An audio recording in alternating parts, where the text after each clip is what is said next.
بسم اللہ الرحمن الرحیم السلام علیکم ورحمۃ اللہ وبرکاتہ نحمد نصلی علی رسول الکریم اما بعد فاعوذ باللہ من الشیطان الرجیم بسم اللہ الرحمن الرحیم ربی زدنی علما رب اشرح لی صدری ویسر لی امری واحلل عقدۃ من لسانی یفقہوا قولی۔ آج ہم دیکھیں گے وہ لوگ جن کی دعا قبول نہیں کی جاتی۔ رزق حرام کھانے والے کی دعا قبول نہیں ہوتی۔ حضرت ابو ہریرہ سے روایت ہے کہ رسول اکرم صلی اللہ علیہ وسلم نے فرمایا، اللہ تعالیٰ پاک ہے اور پاک چیزوں کے سوا کوئی چیز قبول نہیں کرتا، اور بے شک اللہ تعالیٰ نے مومنوں کو ایسی چیز کا حکم دیا ہے جس کا حکم رسولوں کو دیا۔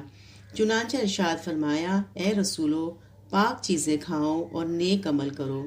اور اللہ ارشاد فرماتا ہے، اے لوگو جو ایمان لائے ہو، کھاؤ اس پاک رزق سے جو ہم نے تم کو دیا ہے۔ پھر آپ صلی اللہ علیہ وسلم نے ایک شخص کا ذکر کیا جو طویل سفر کر کے غبار آلود پراگندہ بالوں کے ساتھ حج یا جہاد کے لیے آتا ہے، دونوں ہاتھ آسمان کی طرف پھیلا کر دعا کرتا ہے، اے میرے رب، اے میرے رب، اور حال یہ ہے کہ اس کا کھانا پینا اور پہننا سب حرام مال سے ہے، حرام مال سے ہی پرورش کیا گیا ہے۔ ایسے شخص کی دعا کیسے قبول کی جائے گی؟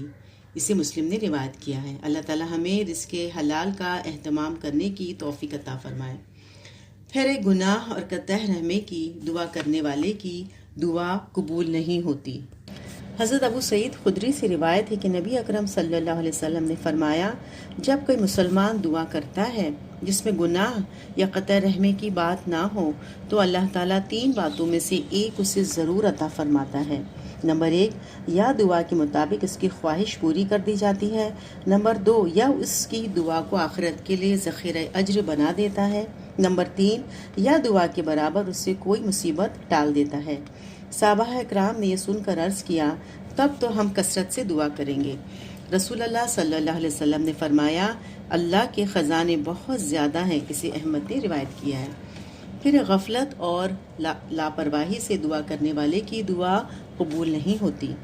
حضرت ابو ہریرہ کہتے ہیں کہ رسول اللہ صلی اللہ علیہ وسلم نے فرمایا، اللہ تعالیٰ سے قبولیت کے مکمل یقین کے ساتھ دعا کرو اور یاد رکھو، اللہ تعالیٰ غافل اور بے دھیان دل کی دعا قبول نہیں کرتا۔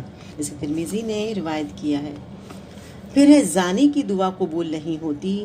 زبردستی ٹیکس وصول کرنے کی دعا قبول نہیں ہوتی۔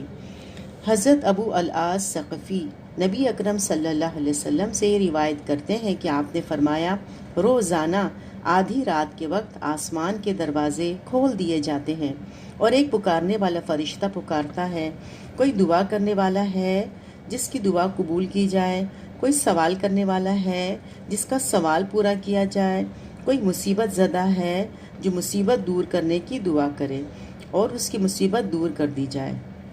اللہ تعالیٰ عز و جل ہر دعا کرنے والے مسلمان کی دعا نصف شب قبول فرماتا ہے، سوائے زانیہ کے جو اپنے شرمگاہ کے ذریعے غیر مرد کو سیراب کرتی ہے، اور زبردستی ٹیکس وصول کرنے والے کے، اسے طبرانی نے روایت کیا ہے۔ امر بالمعروف نیکی کا حکم دینا اور نہی عن المنکر برے کاموں سے روکنے کا فرض ادا نہ کرنے والوں کی دعا قبول نہیں کی جاتی۔ حضرت حذیفہ بن یمان سے روایت ہے کہ نبی اکرم صلی اللہ علیہ وسلم نے فرمایا، اس ذات کی قسم جس کے ہاتھ میں میری جان ہے، تم امر بالمعروف اور نہی عن المنکر کرتے رہو، ورنہ ان قریب اللہ تم پر اپنی طرف سے عذاب نازل کر دے گا، پھر تم اس سے دعا کرو گے اور وہ تمہاری دعا قبول نہیں کرے گا۔ اسے ترمذی نے روایت کیا ہے۔ توبہ۔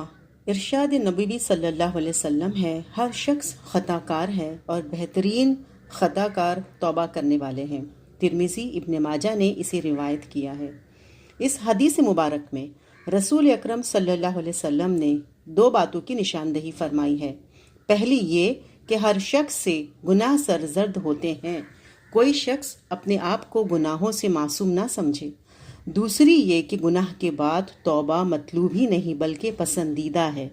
سورہ بقرہ میں اللہ تعالیٰ ارشاد فرماتے ہیں آیت نمبر 222 میں، اللہ تعالیٰ یقیناً توبہ کرنے والوں اور پاکیزگی اختیار کرنے والوں سے محبت کرتا ہے۔ توبہ اللہ کے نزدیک کس قدر محبوب اور پیارا عمل ہے، اس کا اندازہ اس حدیث سے لگایا جا سکتا ہے جس میں آپ صلی اللہ علیہ وسلم نے ارشاد فرمایا کہ اگر ایک آدمی اپنی سواری پر کسی چٹیل میدان سے گزر رہا ہو اور آرام کرنے کی غرض سے نیچے اتر کر سو جائے، اسی دوران اس کی سواری مع سامان سفر گم ہو جائے اور جب سو کر اٹھے تو اپنی سواری کو تلاش کرتے کرتے تھک جائے، بھوک اور پیاس کی وجہ سے موت اسے سامنے نظر آنے لگے اور وہ مایوس ہو کر درخت کے سائے میں بیٹھ جائے، تب اچانک اس کی سواری اسے مل جائے اور یہ آدمی اس کی نکیل پکڑے، خوشی کے مارے شدت جذبات سے مغلوب ہو کر یہ کہہ دے، تو میرا بندہ اور میں تیرا رب، سراسر شرک والا جملہ۔ اللہ تعالیٰ کو توبہ کرنے والے کی توبہ سے اس سے بھی زیادہ خوشی محسوس ہوتی ہے۔ بخاری مسلم۔ اندازہ فرمائیے کہ ایک ایسا عمل جس کا فائدہ سراسر بندے کو پہنچتا ہے، اللہ اس سے کتنا خوش ہوتا ہے۔ ایک حدیث شریف میں ہے کہ رات کے وقت اللہ تعالیٰ اپنا ہاتھ پھیلاتے ہیں تاکہ دن میں گناہ کرنے والا توبہ کر لے، اور اللہ اس کی توبہ قبول فرماتا ہے۔ پھر دن کے وقت اللہ تعالیٰ اپنا ہاتھ پھیلاتے ہیں تاکہ رات میں گناہ کرنے والا توبہ کر لے۔ اسے مسلم نے روایت کیا ہے۔ اس سے پتہ چلتا ہے کہ اللہ تعالیٰ کو بندے کی توبہ کا کس قدر انتظار رہتا ہے۔ اس غلام کی خوش نصیبی کے کیا کہنے جس کے دروازے پہ خود اس کا مالک چل کر آئے اور دستک دے کر کہے، جو مانگنا چاہتے ہو مانگو، میں دینے کو تیار ہوں۔ اور اس غلام کی بد نصیبی کا کیا ٹھکانہ کہ میٹھی نیند سو رہا ہو یا اپنے مالک کے اس کرم و سخا سے ہی ناشنا ہو۔ توبہ کی ترغیب اس سے زیادہ اور کیا ہوگی کہ خود رسول اکرم صلی اللہ علیہ وسلم فرماتے ہیں، لوگو اللہ کے حضور توبہ کرو، بے شک میں روزانہ 100 مرتبہ توبہ کرتا ہوں۔ مسلم نے روایت کیا ہے۔ اس بات کا اندازہ ہر شخص کو خود کر لینا چاہیے کہ اسے رسول اللہ صلی اللہ علیہ وسلم کے مقابلے میں کس قدر زیادہ توبہ کرنے کی ضرورت ہے۔ توبہ کا لغوی معنی واپس پلٹنا ہے، اور توبہ کرنے کا مطلب یہ ہے کہ انسان گناہ کے راستے سے واپس پلٹ آیا ہے اور نیکی کے راستے پر لگ گیا ہے۔